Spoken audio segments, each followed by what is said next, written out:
રાજકોટમાં યુવક યુવતીએ ચાલુ બસમાં ઝેરી દવા પી લીધાની આશંકા વ્યક્ત કરવામાં આવી છે।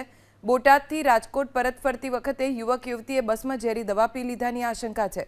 ઝેરી દવા પીધી હોવાથી આજી ડેમ ખાતે બસમાંથી ઉતરતા જ યુવતી ઢળી પડી, જેને તાત્કાલિક હોસ્પિટલ ખસેડાતા તબીબોએ મૃત જાહેર કરી।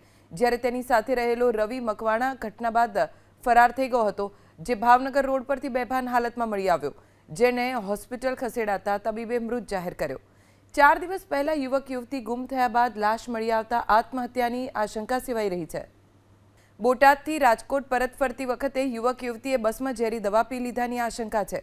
ઝેરી દવા પીધી હોવાથી આજી ડેમ ખાતે બસમાંથી ઉતરતા જ યુવતી ઢળી પડી, જેને તાત્કાલિક હોસ્પિટલ ખસેડાતા તબીબોએ મૃત જાહેર કરી।